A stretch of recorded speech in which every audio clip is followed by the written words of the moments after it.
Ladies and gentlemen, welcome to the Under the Ring podcast. My name is Mongo, the former predictions champion. Yeah, Whatever. unfortunately. We'll get to it. Unfortunately, Mongo lost, y'all. We'll get Mongo to it. lost. Damn, I lost bad too. I wasn't even close.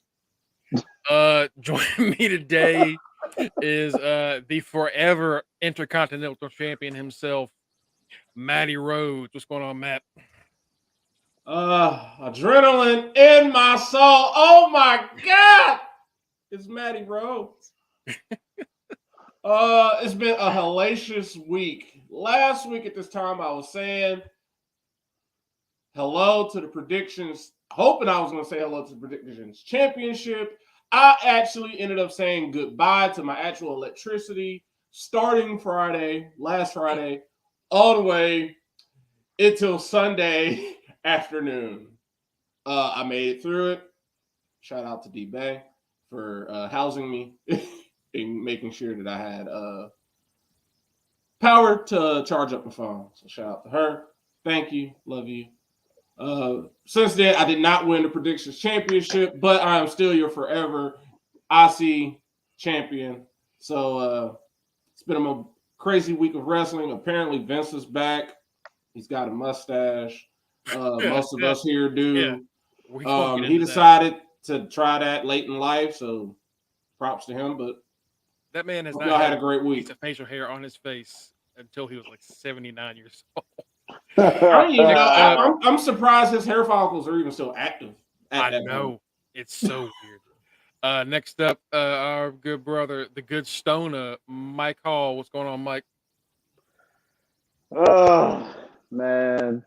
I got the revolution, and I realized I was in early trouble. I'm saying, well, I think for our next pay-per-view, I may have to pick first. But there's a silver lining here. I felt good knowing that I wasn't the only one who had a short reign as champ.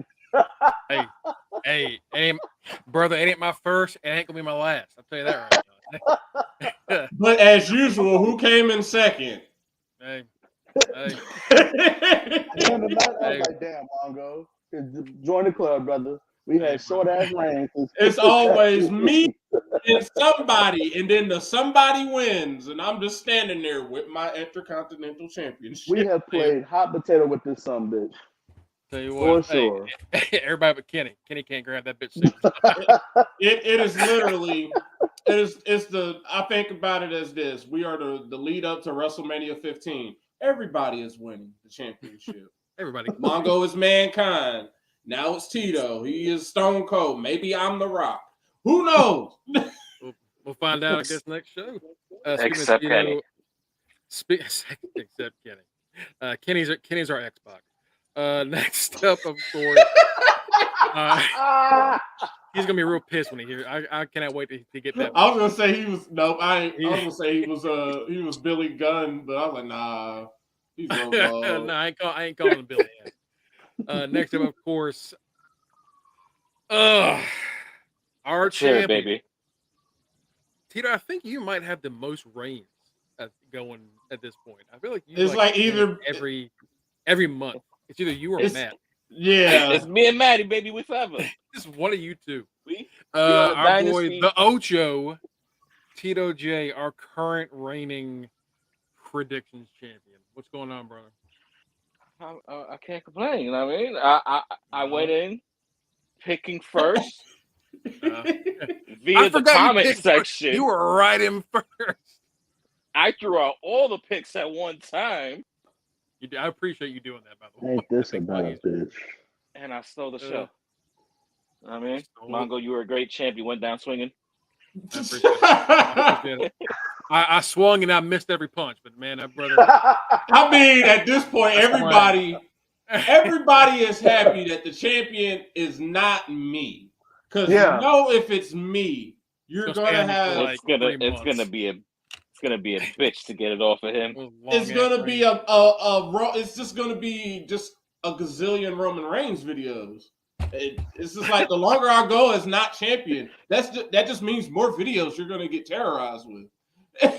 Think about everything he says and how that's just going to come back whenever I become champion. Congrats, Tito, says Big Bad Booty Batty. Did I win? You know what? Let me go check. I think she did. I think so, but let me make sure. Just to make sure. We're going to dive in real quick. AEW, the results. Pretty great show, despite the piss poor build that it had. I mean, good God, that was one of the worst built shows I've ever seen. But that was great. It surprised us like Great Balls of Fire. Every time I'm like, man, this build sucks. I always compare to Great Balls of Fire. I'm doing this right now, and I'll tell you right now, Big Bad Booty Batty, I don't think it's your time, honey. I don't think it's your time. Damn. Darn. Nope. No, you got your ass whooped. Woo! Reggie, my boy, if you're in the comments, you only got one wrong. Damn. You did better than all of us. Reggie copied my homework. Actually, no, I'm sorry. He did better than everybody except Jeremy, who got a perfect run. Jeremy picked perfectly. And I went first. God damn it. Impact is gonna fuck me up. Yeah. I'm hoping. I hope so. I really do. I hope your reign sucks. Listen, I got 2-3 weeks. Something like that. You know they got to share. Yeah, lucky ass. Longer than you fuckers. What? Yeah. Hey, you know that's how I roll sometimes. I did it equally as bad. Trust me. I was shit. All right. So let's talk about Revolution. Man, thank God this wasn't one of those 5-hour shows they usually do. Man. Woo.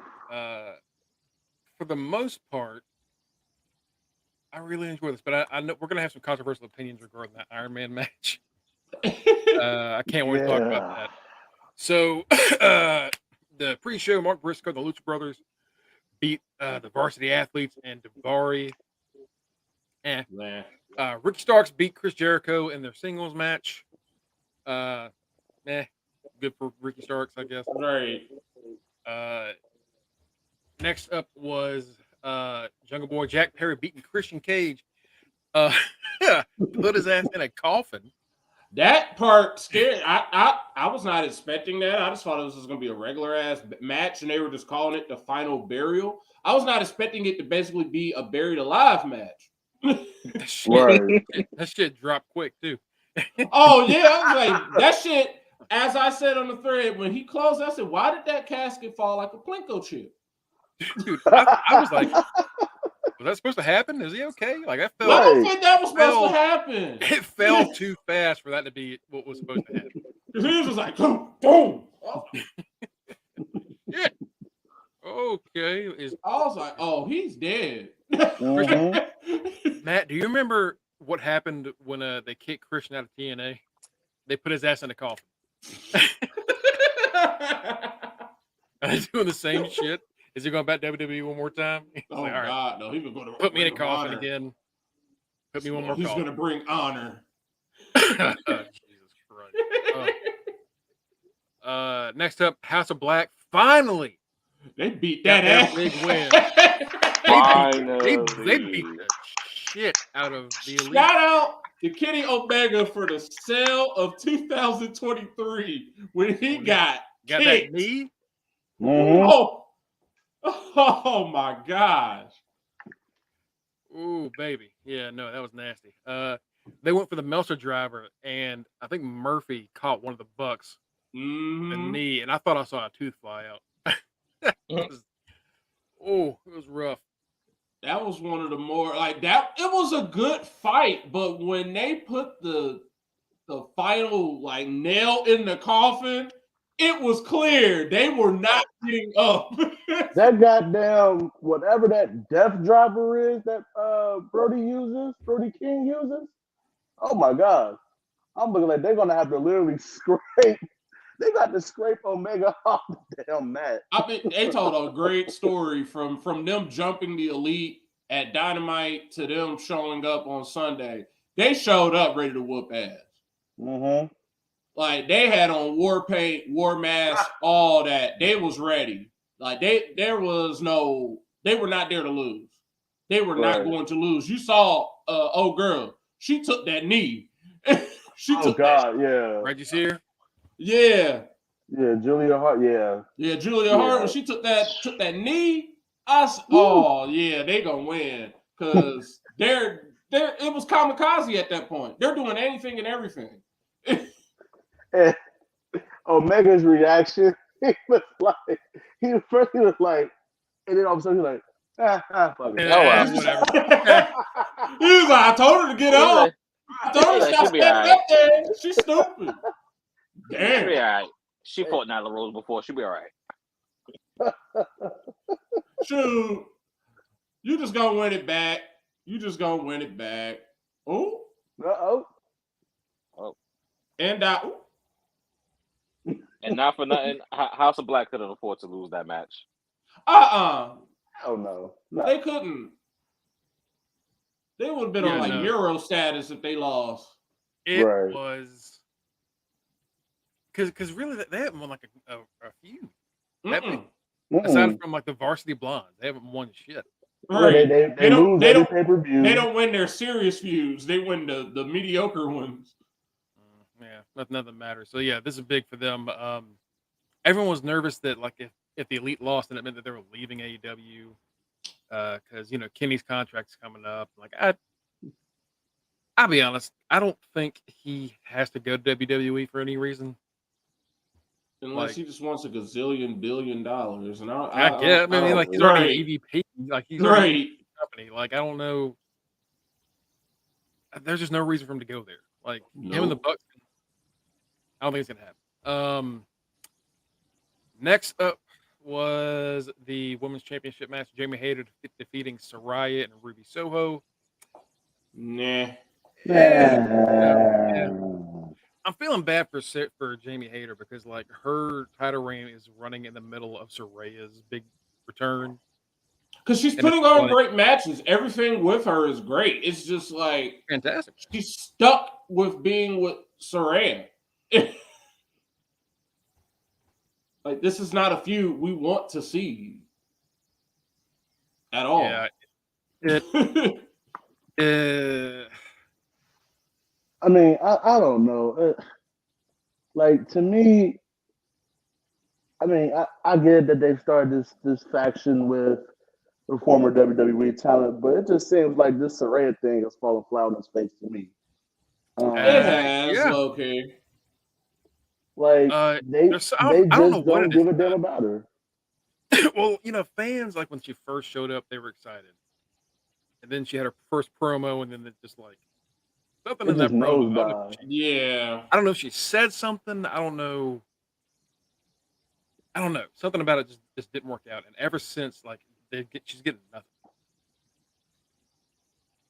And her being on Twitter has not helped her a lot. And then like her and Toni Storm. Toni Storm is just not good as a heel, in my opinion. She sucks, in my opinion, as a heel. She's kind of like Randy Orton as a face. She's way better as a face. Yeah. Right. So it's just like cringy to see her do stuff that's heelish, because it's just like, we know that's not your nature, and we know you don't act like this, so I can't take you seriously. Saraya, I don't care. We done seen a lot of stuff. We done seen her do a lot of stuff, so it don't shock us. I feel the same about Ruby Soho. I don't think Ruby Soho is a good heel. I think she's she's not better as a face. Yeah. She's better at her old persona, what she was before she did this turn. The big ass blonde can't be bad. We're not saying that. She sucks. Tony's not as good. A heel. She can't pull off a heel persona. You know what? I think maybe she could this time around if she wasn't having to play second fiddle to Saraya. maybe. Yeah, But like that too. but when we saw it Yeah. last time, it didn't really work because people just wanted to cheer for Tony Storm, and she was a heel for no reason, really. You know. Mm-hmm. Next up, yeah, go ahead. This faction, like, it just did the heel turn out of nowhere, which made it even suck even more. Yeah. Yeah, Uh, But it's that's so only random. because Jamie has that whole fan base behind her. she does. It's wrapped around. Even though She's their champion. even though she was being booked as a heel, she was getting the babyface reaction. Yeah, like that. That's one of Rightfully the so. She worked her ass off for that spot. She like did. that's the she's literally the people's champion. Jamie Hayter is the kind of champion that AEW should be trying to work on. Where Yeah, like Mhm. the fans picked him because they're the fans' company, they're the fans' product. Fans picked Jamie Hayter to be champion, yep. and they just decided to go with it. Just like the fans picked the Acclaimed and didn't pick the Gun Club, but they picked the Acclaimed. But then that kind of faltered, and then it's been weird. But that's how it should be. And Mhm. I don't know. It's something about this run with her. I'm nervous that like it's gonna end on a whimper, but I don't know. It's gonna end on some type of fuckery Yeah, that we're yeah. just gonna be like, it wasn't needed. It's gonna Like end. is Britt gonna turn on her or Yeah, it's gonna be That's something what I'm waiting. stupid. That's what I'm waiting on, and I'm just gonna be like, here we go again. You Or know, back somebody's gonna to show up and we're gonna be like, why? and it's crazy because we're going on year 4, and they are still having these issues with that women's division. Like, granted, had they gotten better, yeah, but it's still like it still hasn't gelled all the way yet. The And storyline is just not running smoothly. It's just clunky. It has square wheels instead of circular ones. Instead of round wheels, they got square ones. So now Ruby Soho's with Tony and Right. Soraya. yeah, Clonk, clonk, Right. clonk. And the idea is like, oh, we're the WWE. Clonk, clonk. We're still doing this. We're still doing WWE. Why are we still mentioning Vince? What is this? Is this year 4? Are we in year 4 yet? Year 3, Yeah. year 4, Year 3? too damn long. All right, we get it. Please stop. We understand. Yeah, they were in WWE. We got it. It's okay. Oh man. Jesus. So next up was Hangman Page versus John Moxley in a Texas death match. So Shout out to Hangman's entrance. oh yeah, that's some good shit. oh yeah. Did y'all like this match? Yes or no? Yes. Okay.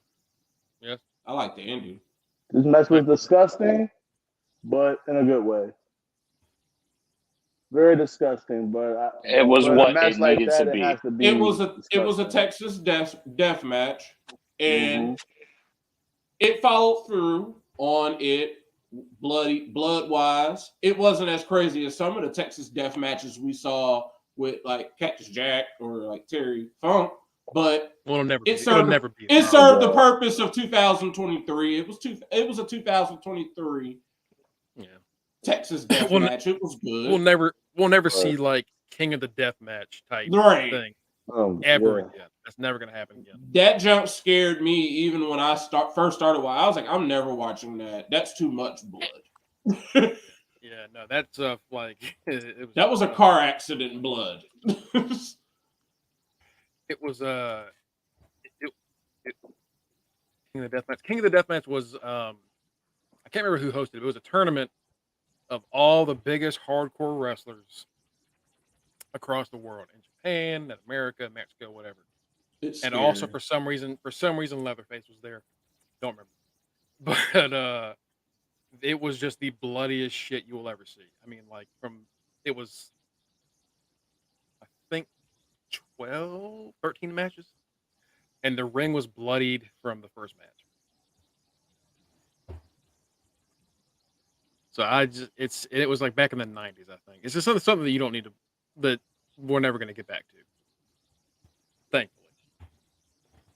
Like if you watched ECW, ECW was like softball compared to that. You know what the hell y'all looking at? Oh, I went to go look it up. That's what I went to go do. I was like, I want to go look it up. I just know it was like, I just know it's nasty. Right at the same time, I was like, what did I miss? What chat did I miss? Yeah, it was pretty brutal. John Moxley pulled out the fork like a duel of the butcher. Yeah. And yeah. Had that triangle choke, and mid-triangle choke started stabbing him in the face. Oh. It was that was gross. Yeah, it was nasty. It was what it needed to be. Here it is. King of the Death Match, August 20th. That date is familiar. Mike. Oh, God. August 20th, 1995, at the Kawasaki Baseball Stadium in Kawasaki, Japan. On my 4th birthday. Oh, my God. Terry Funk defeated Leatherface in a barbed wire, board, and chain match. Cactus Jack defeated Terry Gordy in a barbed wire, baseball, bat, and thumbtacks match. Ugh. Oh, my God. I share a birthday with Byron Saxton, Gunther, and the king of the damn death match. And the tournament final is Cactus Jack versus Terry Funk and a no rope barbed wire, exploding barbed wire boards, and exploding ring time bomb death match. God damn. Cactus Jack wins. It's 13 minutes and 21 seconds. I know I've seen a clip of that ring going off. I've seen some. I watched that whole tournament. I watched the whole thing. I'll never watch it again. I know you had nightmares after watching that. Brother. Reggie says, I like the match. I was just hoping that was the last time we saw Mox for a while. Yeah, give the brother a vacation already. Nope. He gonna be he ain't he can go. Go ahead. Let him get off. He can come see the trash ass team known as the Cincinnati Reds. That'll make him want to come back to wrestle so fast. He's gonna start bleeding all over again. Yes. That's why Mike's a freak, says. Oh, well, that's exploding. Never mind. Don't Never mind. Next up was the TNT Championship. Samoa Joe lost by submission to Wardlow. So Mox tapped out, and then Joe tapped out to Wardlow. And we're going to talk about what happened with that title. What happened to that title, and what actually happened to that title? Yeah, both. Both things happened. We'll get into it. Another, it was a good match between Wardlow and Joe. And then Wardlow kind of kissed my Kenny. So Wardlow came out with the win. So he's a 2-time champion? Yeah. Yep. Everybody about to just pass up Cody's ass. Cody who? The Acclaimed versus Jeff Lethal versus the Orange Freaks versus the Guns. And the Guns retain ass boys. I'm mad they have a fire theme. They do. It's a good thing. That's pretty. It fits. It's kind of like FTRs, where it's just like it's kind of old school, but it's kind of it rocks all right. What is this? Reggie says the Wardlow Joe match was the only match I got wrong. Yes, it was. Happy birthday to, I believe, Kenny's sister. I can't remember. Kenny's sister and Kenny's wife. And Kenny's wife. Both on the same day? Yep. Mm-hmm. Dang. That's so happy birthday, Keisha. Happy birthday, Kenny's sister. Sister and wife. Like, man, yeah, happy birthday to both of y'all. That's Hope y'all out there celebrating. Have a great time, Kenny. You enjoy yourself. Spending We're not going to talk Kenny's too much money. shit about you while you're Right, they gone. just spend all Spending Kenny's money. Kenny about to be on the corner, y'all. Kenny's corner. After this podcast, go to Kenny's corner. Go to Kenny's corner, y'all. Jesus. The last match of the real quick. Are y'all happy with the Guns having these belts? I mean, Yeah. I'm not. Like, I was mad that they took it off the Acclaim, but they fit the purpose of what is needed. Like, the Acclaim weren't really supposed to be champions this long. So I understand that they're going to be just transitional heel, chicken shit heel champion. I'm fine with that. We'll be happy at whoever beats them. Everyone found how Dax got busted. Oh yeah, so the FTR returned after the match to attack them, and they gave Austin. Now they gave which one's the taller one? Colton. I think so. Colton. They gave him the double spike pile driver, and at some point during that, Dax got busted wide ass open. And we were all like, damn, this AEW is hardcore. They over here just getting busted open off of nothing. Yeah, like what happened to Dax? Why is he? And I don't know if I ever got an answer on that, Reggie. I don't know. That man had his blood slider on. Love you, brother. You have a great time out with the wife. We'll see you. See you soon. Yeah, I don't know. He just I feel like he stepped through the ropes and he started bleeding. like I don't know if there was something on the ropes that caught him. If someone maybe punched him too hard and caught him hard way. I mean, it was gushing. It was gushing off his face.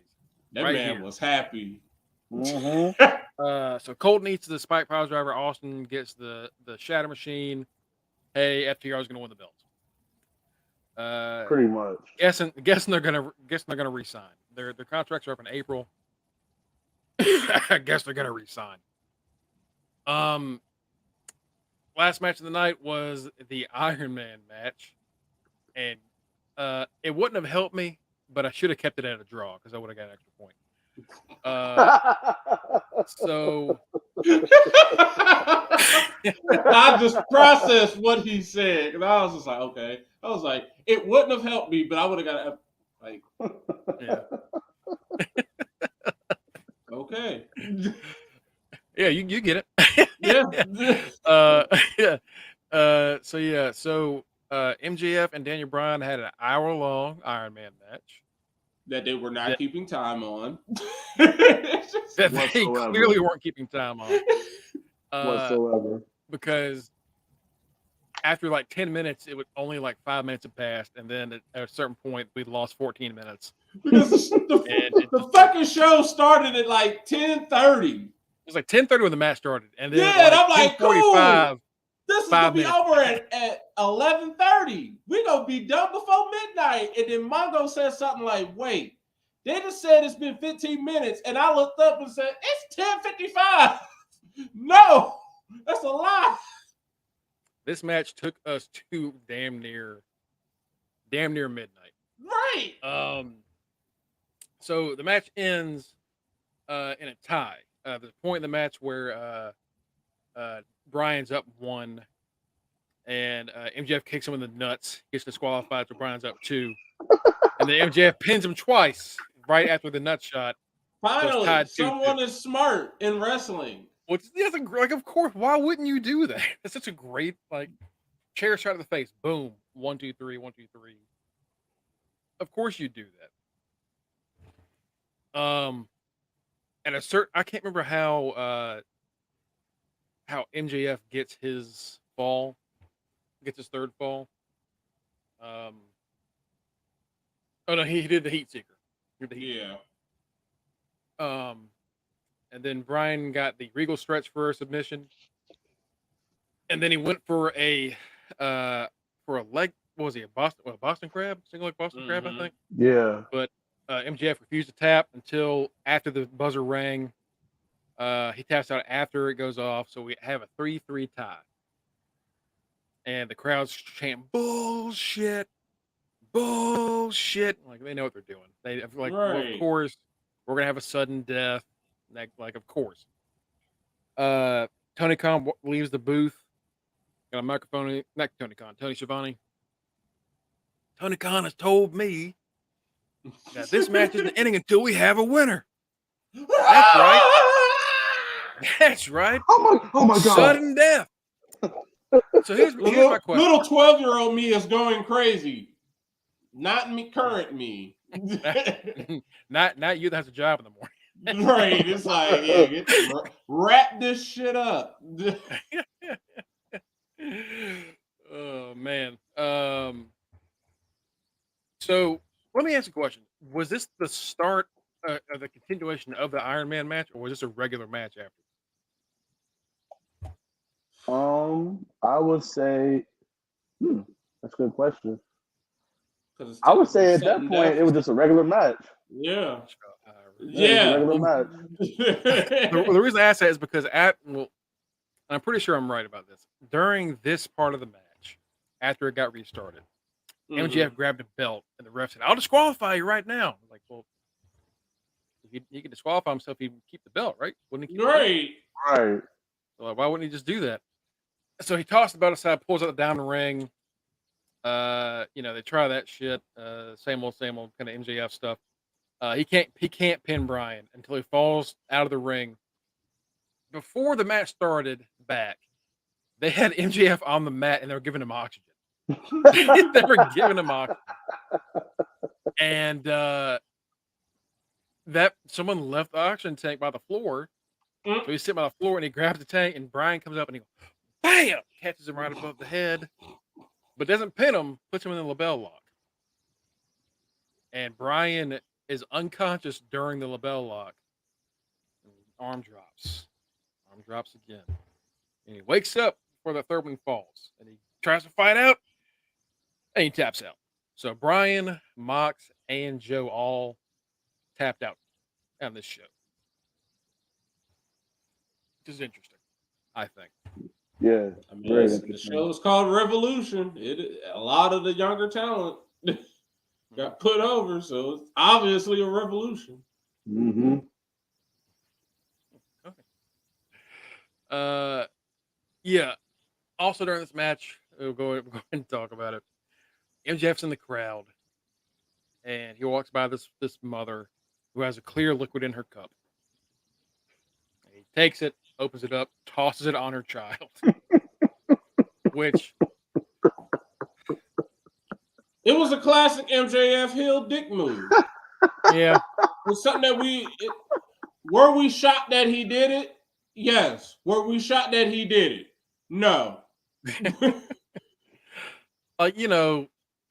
It created a lot of debate. People were pretty divided about it. Whether it was too far and he's being a real asshole and he shouldn't do it to the kid, or hey, this is what heels would have done back in the 80s. So here's my question. If you are not okay with this, were you okay when Sasha made Izzy cry in NXT? And if you were, is the only difference that the kid got wet? Because Sasha yanked that shit out of her hair. So Sasha probably hurt her a little bit. Like, so what's the difference here? Was Izzy, do we consider Izzy a plant? I don't think Izzy was a plant. Izzy was too young to know what was going on, I think. Izzy was like that was six. That was the beginning Izzy of was the really end. young. That was the beginning of the end. That was when she was still cute and like we liked her. Now we could care less about her. That's before she got a podcast. But back then she was still a child. She was still a child. That's great. Before she had a podcast. Oh, you know what a podcast is? Nope. We don't like you now. That's when we got too old.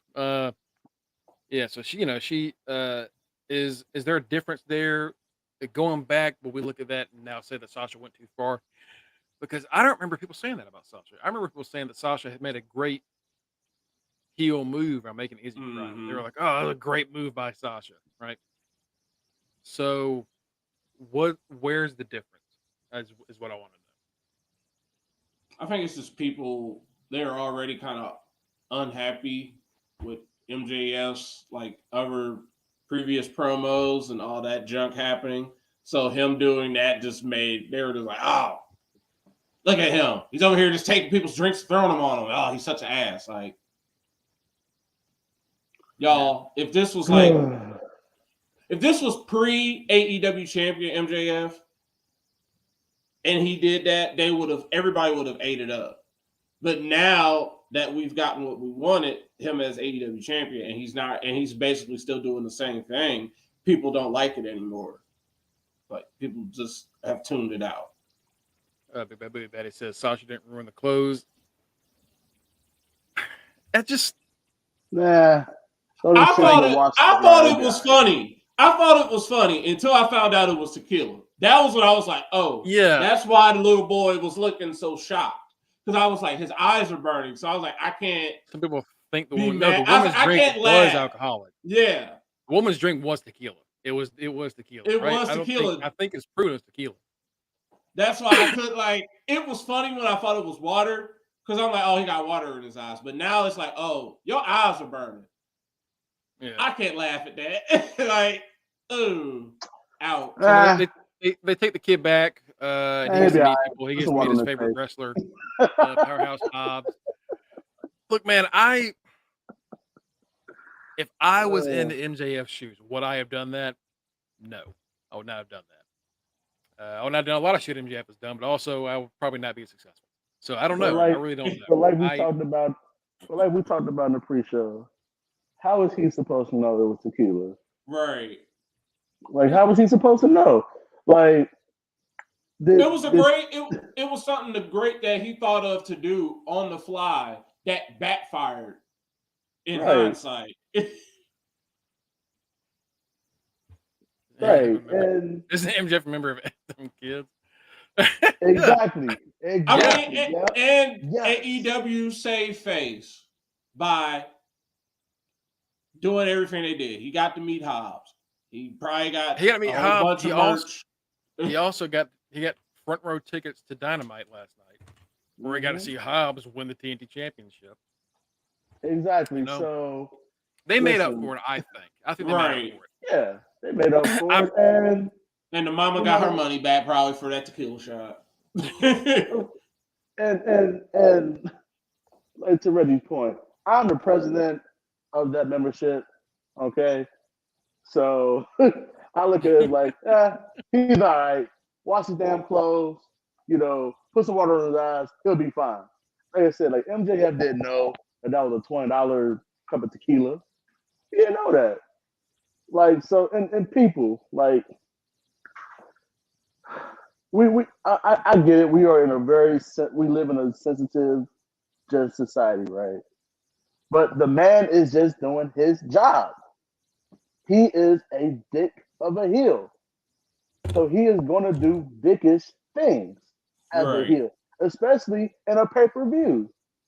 So just calm down, folks. Was it a mistake? In the totality of it, yeah. But come on now.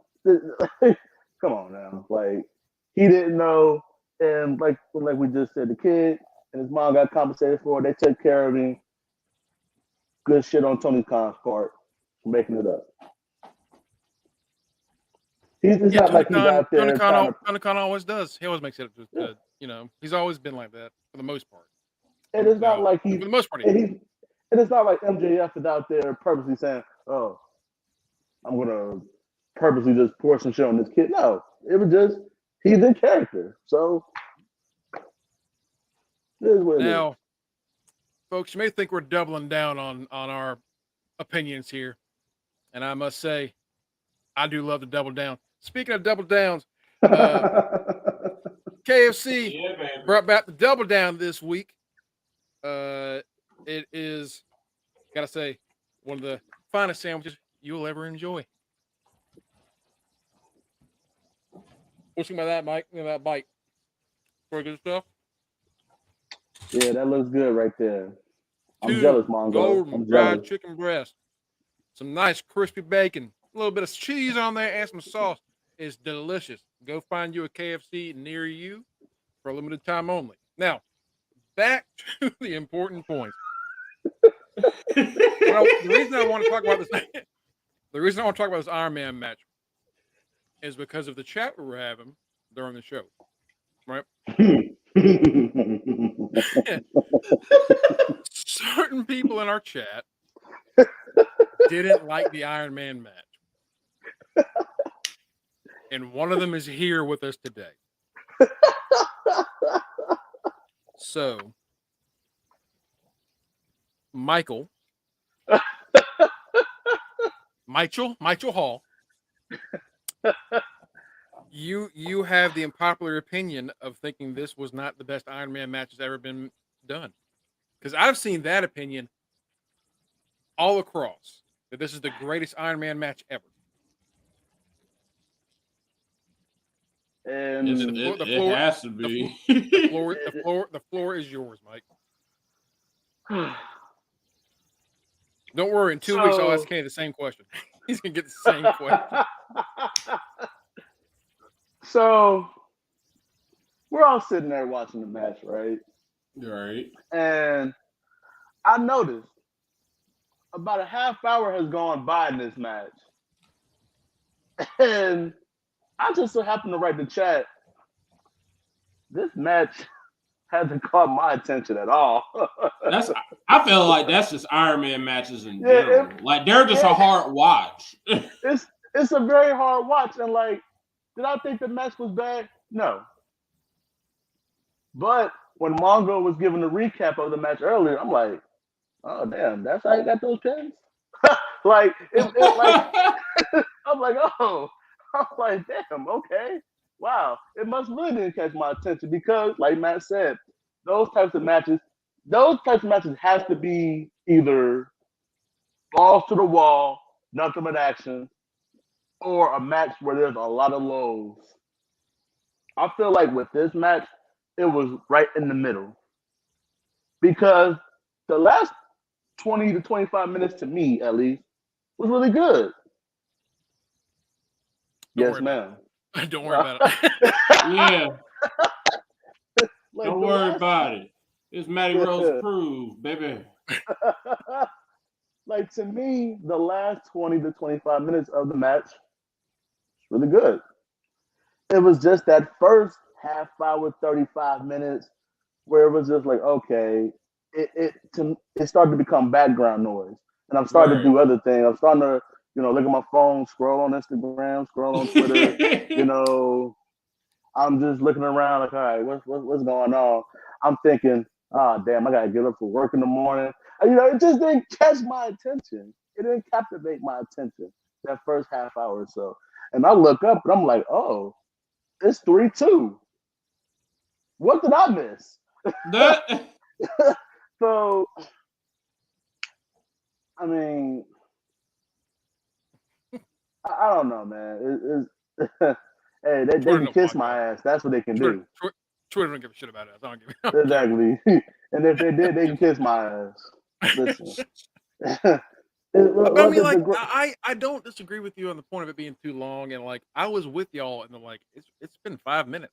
What do you mean, like we weren't able to keep up with the time because it felt longer than it was. Right. And that was another thing. Cause Mongo brought up, like, did they take away the clock? And I look at them like, oh, yes, they did. I was like, the clock. That's what I said. The clock was never up. We just been watching. Like, it started and it was up, and then all of a sudden, the first 5 or so minutes, they just took it off the screen completely. And I'm like, wait a minute, why did they do that? But then they told us it's going to go at least 60 minutes. So I figured, oh, okay, they know it's going to go the whole hour, So I guess they figured they don't need to have it up that long. But I figured they were using the screen to like show people higher up in the arena, right? Match, like. But they weren't even doing that. You see the screen, and it was just like AEW Revolution. I'm like, well, what? Why don't you just have the clock up? Why don't you just keep it? And then I think we realized at like some point, and like, I don't think their math is mathing. I don't think the time is right. So I'm not saying they didn't go an hour. I'm saying I think they might have either skimmed a little bit or they might have added some time. and kind of did that trick. Kind of like how WWE was like, yeah, you get a Rumble entrant every 90 seconds. Like it's not 90 seconds. It's whenever they want them to go in is when they Right. Send your ass out there. Like, go. Sometimes it's like 20 seconds. Sometimes it's 5 minutes. You never know. Right. Like, so for those who are on Twitter saying that it's the greatest Iron Man match they've ever seen, pump your brakes. Like, was the first half of the match weird to me? Yes, it was very weird. It was very drawn out. But the second part of the match saved it, And then it went to sudden death. And it ended the way I was satisfied with the ending. Okay. Overall satisfied. Overall, you enjoyed it. Yeah, like the second half of the match got my attention. It started to pick up for me, and I was pleased with the ending. So I didn't hate the match. Okay. It was just weird. It was a weird match. Okay. All right, Matt, you kind of feel the same way, or do you? I enjoyed it. I thought it was a good match. It was one of the better Iron Man matches. It wasn't terrible. Wasn't like the first one. It wasn't like HBK and Shawn, because that one was kind of like terrible when you look at it now. It's just like, oh man, this is boring. Yeah, that match is definitely boring. That's one of the matches that was the Punk appearance, even after all the best in the world sang, says Reggie. Hey, not too late. I mean, he can still show up. I mean, remember, WWE gave us all those clues, and everybody was going crazy, said it was Bray Wyatt, and guess who it was? Bray Wyatt. So they keep saying the best in the world. dropping some breadcrumbs. He shows up double or nothing.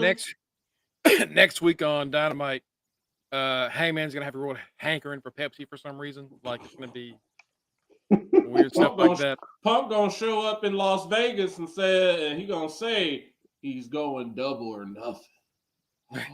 Oh God. Tony Khan better pay me. Yeah.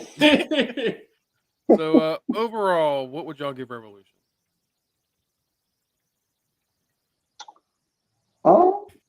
It was really good. Like it was one of those shows where the good definitely outweighed the So I'll say B plus. It was really good. Okay. Matt? I give him an A-. Let's see. Give it an A, says Reggie. The build took a lot of it out of me because, like I said, there was no build to this show. That was like it was mostly just not. It was not great. There's not a great build to it. Now that's like a very common complaint among fans and critics. The build of this show is kind of crappy. Now, despite that, go ahead. I don't know. I was just going to say, now the Dynamite that followed, I think may have been a little bit better than the pay-per-view because they always have that pattern where if the pay-per-view doesn't catch complete fire, then they're going to make sure that next Dynamite is going to be very, very good. Yeah. Just like WWE used to do with Vince. Man, we be like, oh, this pay-per-view sucked. This could have been a Raw. Then we get the Raw, like, damn, this should have been a pay-per-view. We used to have that happen all the time. Oh yeah.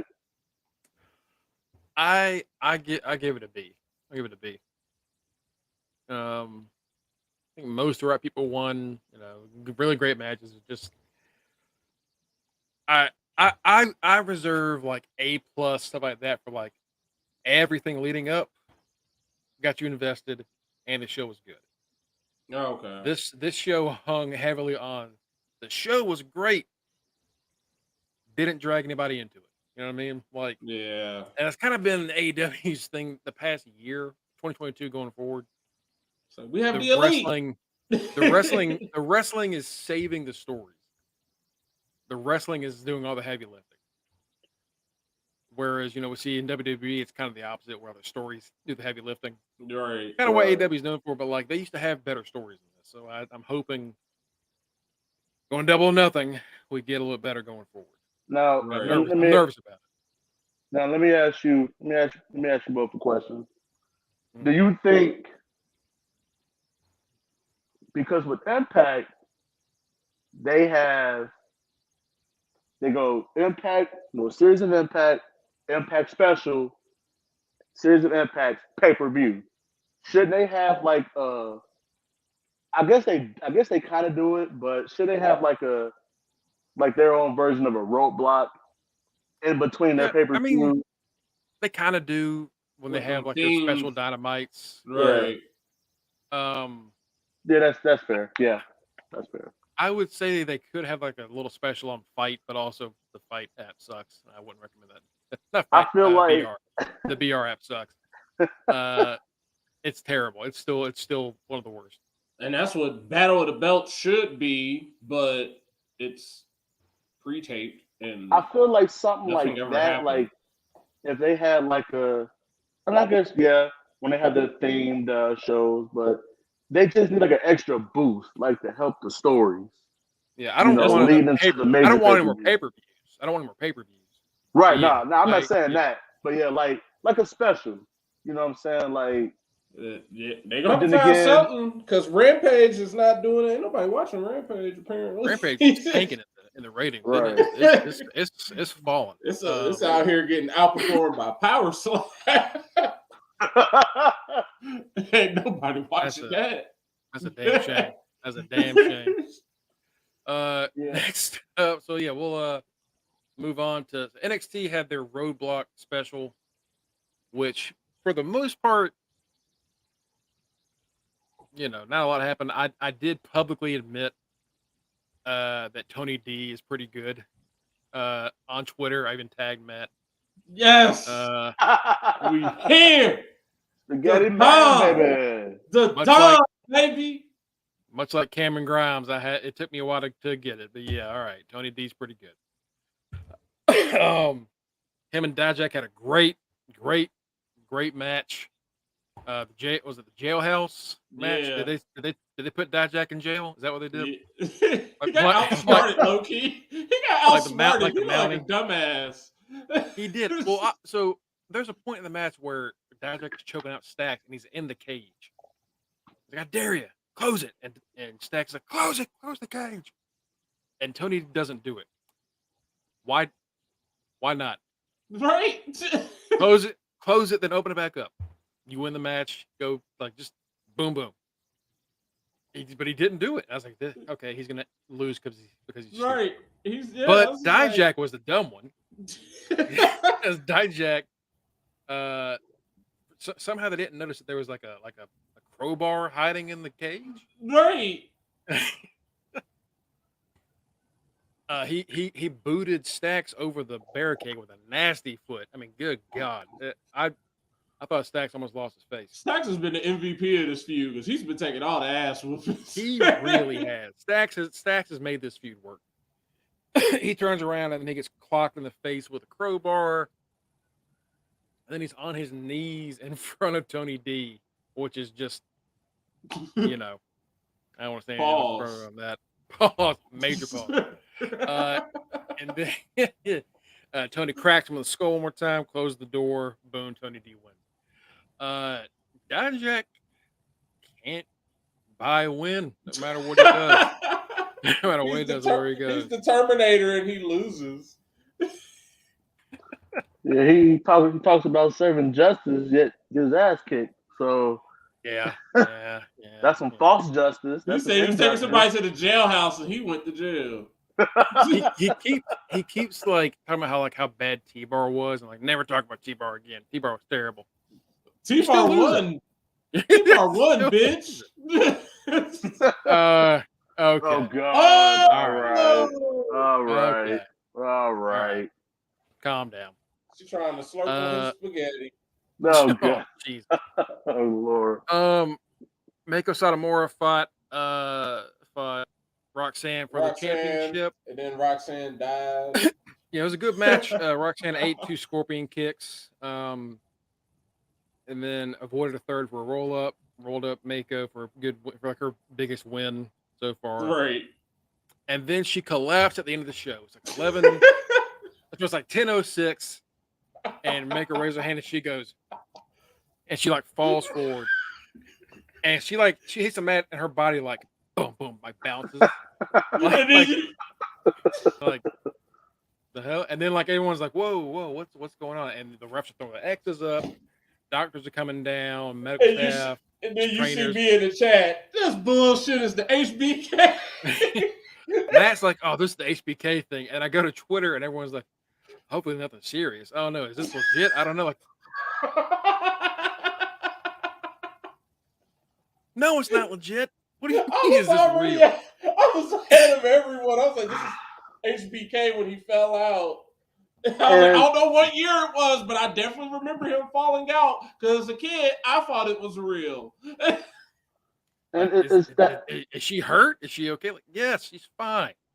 And it's funny because again, when y'all talked about that on the pre-show, it's funny because they had teased that like 2 or 3 weeks before when Mako was having a training session, and she damn near passed out then.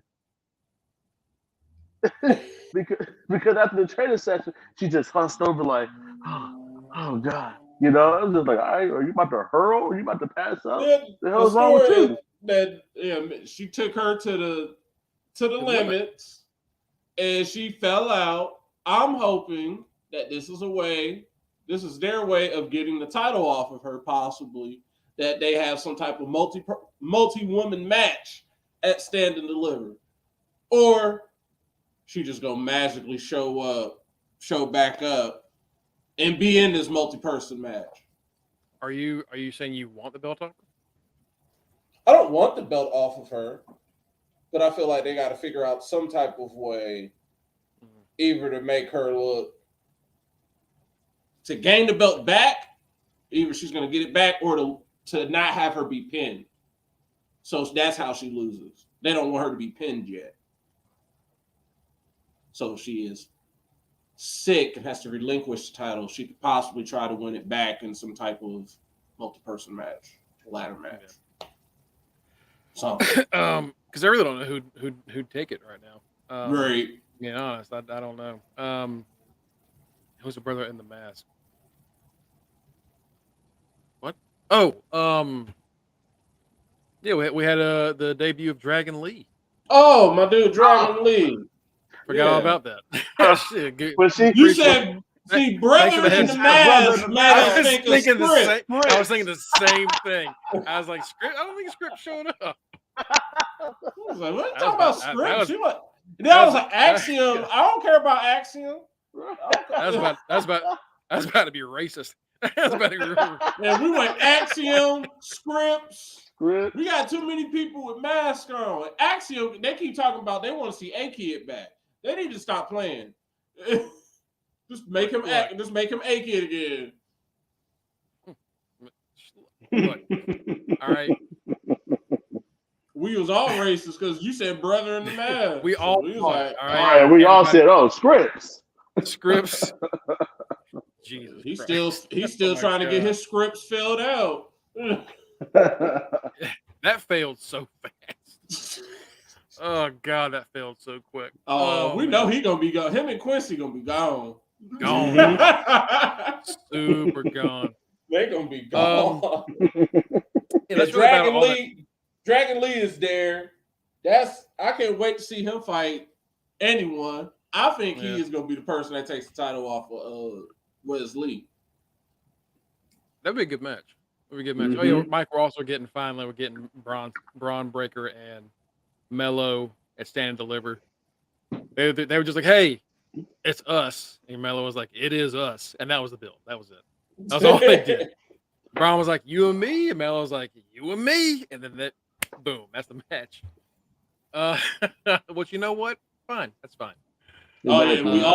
We also discovered that Shawn Michaels was way late on ever giving us the tandem or the little trio of Creed brothers and Braun. They work so well together. Yeah. Oh that yeah, should I have saw happened a clips long of time that ago. match. I saw clips should of that happen. match, and I'm like, why didn't they create this trio before? Like they could have replaced Roddy with Braun. They should have been the real Diamond Mine. They fit way too well together. Good lord. Even their promos, I was like, they are so corny. They're meatheads. I was like, they get along.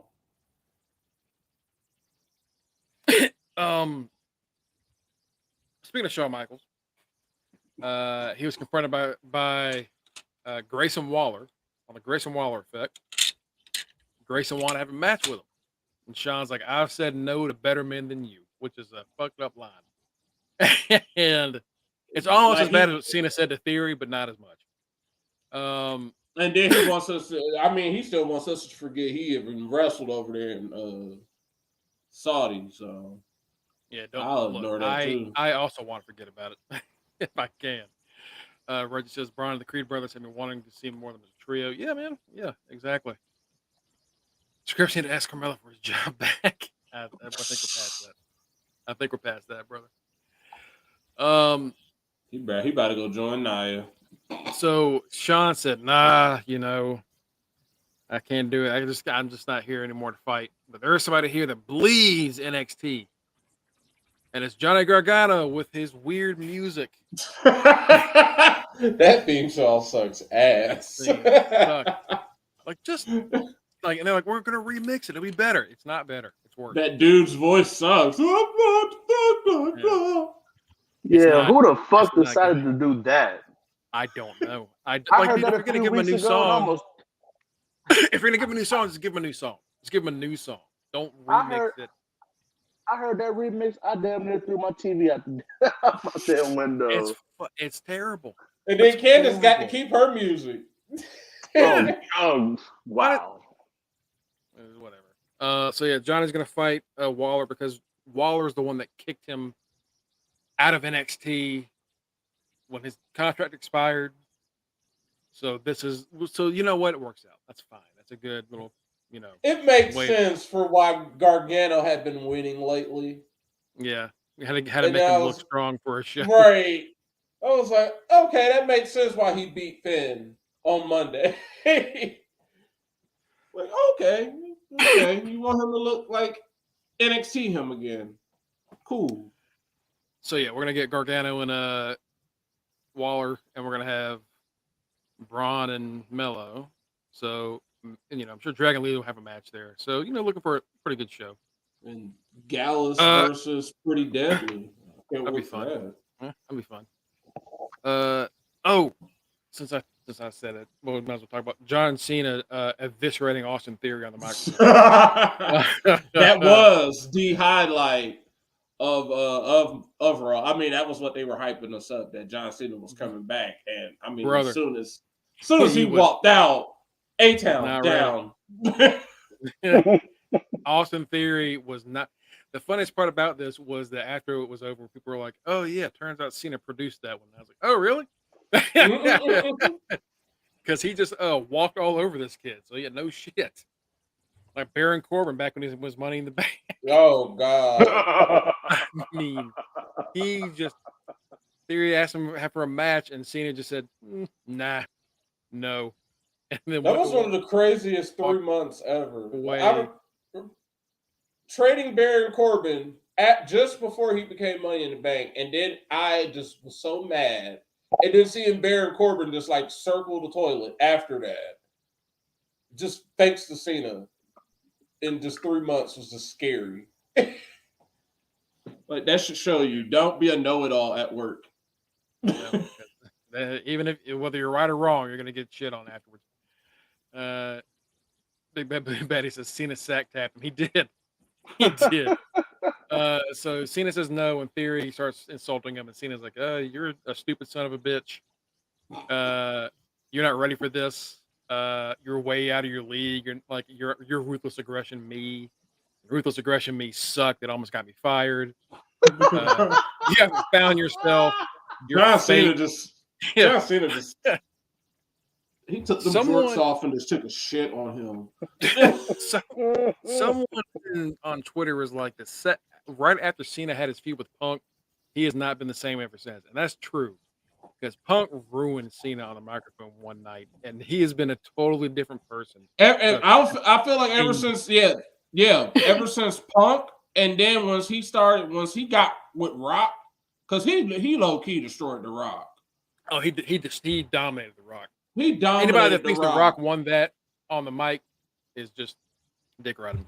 Like, he tore the Rock a new asshole. So Austin Theory just looked like a little boy out there.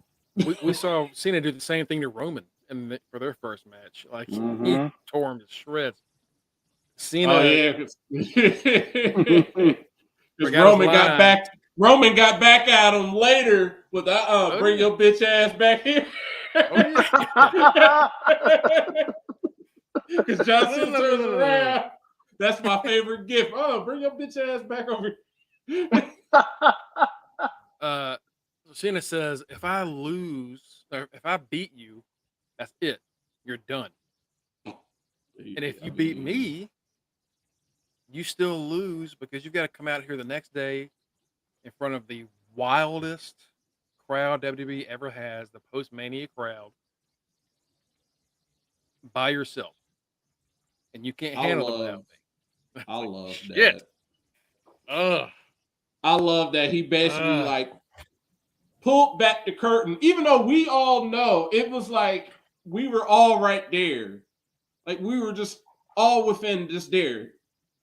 It's just one little intimate conversation. He's just saying, yeah, that crowd is the worst crowd you ever want to be in front of. And if you beat me, you're fucked. You're fucked. If I beat you, you're fucked. So guess what? You're fucked. You brought up The Rock. Ironically, Cena was just like...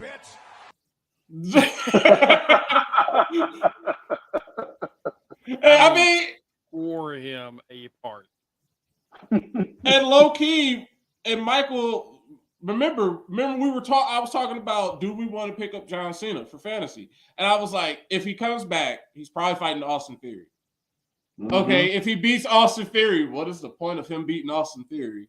And I was like, and then if Austin Theory beats him, this is kind of like, then what was the point of John Cena coming back? Right. Yeah. Right. Yeah. It was like, nope. Right. Every time I see Cena on the mic, I think about Roman going on about missionary. That's a great promo. That's a great promo. That's kind of like that passing of the torch. It's like, all right, Punk tore me up. I get back by tearing up Rock. I tear up Roman. All right, Roman gets back by tearing up Cena. Austin Theory got to find somebody. I mean, Austin Theory already had his little low-key moment. Because I feel like when he failed at that cash-in, that promo he cut, saying why he cashed in on the Money in the Bank and how he was going to be the new and improved Austin Theory, I was like, okay, I'm feeling that. I like that. He's going to have to have something like that. He's going to have to cut a promo like that against somebody to get his get back now after John Cena tore him up. Yeah, he really needs to. He's in a bad spot right now. He just and like you were saying, like Theory has usually when you fail the Money in the Bank contract, it's a career ender. Like Damian Sandow didn't last much longer afterwards. Nope. Kennedy, was gone from the company a year later. He didn't even get to cash in. Kennedy got his jacked. It became edges. I think the only person that's really survived it is Cena. Like Baron Corbin is still around, but he's not. He's never. He's not Baron Corbin. He's never been the same. Cena's the only person to survive failing a cash in, really, and now Theory. Theory has looked great since he's done better on the mic since he got rid of that stupid fucking phone gimmick. Yeah. Yeah. He looks like $1 million. I mean, he is. He does. They told the story that needs to be told. Everybody knows that he looks up to John Cena. He is John Cena 2.0. Cena literally, he said, "You are me before I figured myself out," and that's true. Right. That is right where Theory is. Theory has all the tools. Theory looks great, but still has not really completely found himself. Yeah, exactly. He doesn't know. Cena nailed it. He doesn't know what his character is. He doesn't know what his gimmick is. He just knows he's Austin Theory and he's the now. But it's like, what the hell is the now? But it's gonna be a great match. It's gonna be great to see John Cena fight himself from 20 years ago. It's a 2K match. It's literally a 2K match. I can't wait to see it. It's gonna be great. It's gonna be great. Afterwards, Cena walked away and he said, "Look, this crowd doesn't deserve to be left with just you." Which, like, Jesus Christ. And Cena's like, so let me introduce Cody Rhodes. Cody Rhodes. Oh my God. Cody Rhodes like, damn. And I was like, all right, we're gonna have like another suit Cody promo. Nope. Cena introduced Cody just to introduce Cody and end that and go to commercial. And that's all that was. Which has gotta be, if I'm Austin Theory, like, you can't even let me in my own segment. This man basically came out. You basically had, I would say you basically had Austin Theory come out there. You had him standing out there and interrupt Hulk Hogan, and just had Hulk Hogan introduce Stone Cold Steve Austin to the crowd like, all right, you suck. Let me tell you who doesn't suck. Stone Cold! Let me tell you something, brother. You had 90s Hulk Hogan just introduce 90s Stone Cold. Like, hey! Reggie says, can we all agree that Theory is going to grow leaps and bounds after this encounter? Yeah, he has no choice to, because you just got shot on. It's either he does or he is gone in a year. That's it. You had the basically, even though it's Roman is the face of the company right now, it's still John Cena, because John Cena is on the company's signature. He's the one that says "in now forever." That's John Cena. So who's on the cover of 2K23? John Cena. It's still John freaking Cena. Like, even though Austin Theory made fun of his bald spot, guess what? That's our bald spot. We have loved. We remember knowing that wasn't a bald spot. We've grown and lost the hair that's there as well. Exactly. Been there. We remember when he had more muscle definition. Now he's old. It's sad. He looks his age now. He looks like Ernest with a gym membership. But yeah, he really does. Like John Cena. He really does. He looks like if they did a movie called Ernest Goes to the Gym. He really does. Like looking at John Cena now is what it feels like looking at Hulk Hogan, Hollywood Hulk Hogan in the 90s. If you think about it, it's like, damn, he old. Why he out here? I'm gonna do a game one. I'm gonna do a game one day that's like, is this Ernest P. Worrell or John Cena? It's gonna be after John Cena starts making a bunch of movies. It's gonna get that bad. Everybody, is that Jim Varney or is that John Cena? Nope, it's John Cena. That's John Cena. That's not Ernest. That's John Cena. Look at that. I mean, come on. That's Ernest Cena. It even looks like he's saying do do do do do do do do.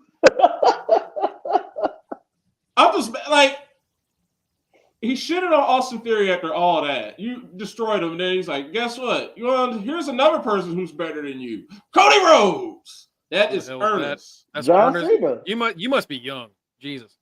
That's Ernest P. Worrell. That is look up Ernest Saves Christmas. Ernest Scares Stupid. Ernest Goes to Camp. Yeah, I think they're on Disney Plus. They probably are. And we just created a new one. Ernest gets a gym membership. Ernest gets a gym membership. Someone dig him back up and bring him back to life. We got another movie to make. Yeah. So the theory is I can't even enter my own segment because you're gonna bring Cody out for no reason. Just for the crowd to go, oh fuck, Cody. Yes. By the way, if anyone was thinking that the fans were gonna turn on Cody, no. Hell no. Nope. Hell That no. was a straight up 1980s promo. When he was That like, bull- I'd like to present to you, ladies and gentlemen, Cody Rhodes. Like imagine like 6 years ago, Cena was like, "I'll present you Roman Reigns," would have booed his ass out of the building like the one The Rock did it. Cody got cheered. You know why? Because people like Cody. I was like, that crowd went crazy when they heard Cody Rhodes. I was like, oh, yep. Like, who is this going to be? The Who's torch it has gonna been be? passed. Who's he going to bring out to us? The American Nightmare. The crowd was like, "Oh shit!" Got I like to present to y'all. He was telling them like, Bin Laden is dead. I like to present to I y'all. forgot. That's how a lot of people learned that Bin Laden was dead. He's like, Was I off of WWE. would like to present to y'all. I'm like, oh, what's he about? The American Nightmare. Cody Rhodes. Oh shit! That's Cody, y'all. That's Cody. I always forget. That's how I learned Bin Laden was dead. Was John Cena after that bum ass cage match. People out here got LOL. Cena wins, and then he said, "What? I've just been informed that the U.S. government has killed Osama bin Laden." LOL. USA wins. USA wins. That was a funny like. I told a friend of mine that once, and they looked at me like I needed help. They looked at me For those like where were you when the towers fell? Where were you when Bin Laden was killed? I was watching wrestling. I was told by a wrestler. I was told after I saw John Cena win. As long as I live, I'll never get over the fact that Cena is only 3 days older than Jason Earls from Hannah, Montana. Is that the brother? Is that the brother of Miley Cyrus? What? Yeah. Wait a minute. You know those Disney kids be old. They just, if you're young looking, you get the No. That means he would have been like 30 when the show was happening. Yeah, he was. What? No. Yes, he was. He's 45. Yeah. What?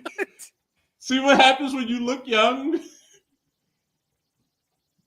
That man is getting. He's gonna have residuals in his 70s thanks to Hannah Montana because he hit it big in his 30s, having to play a 17-year-old, even though he was twice the age of a 17-year-old. Only in Hollywood. Right. He gonna be collecting Social Security and residuals. That can killed Mongo. They killed Mongo. Thanks, Reggie. You done killed Mongo. Lord.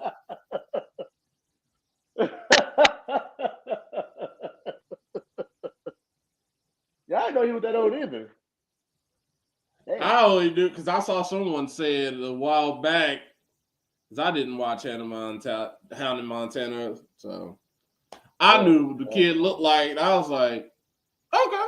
I thought he was someone her age. He was someone. I thought he was his actual kid age. Nope. He old. This motherfucker was 30. He was 30 He was years 30 old when that was happening. He was our age. He was our age when he was doing that. Talking about something high. I'm such from Disney Channel. He was 34 when that show went off the air. Oh my! He was taking his kids to Disney World probably. So, y'all want to meet Hannah Montana?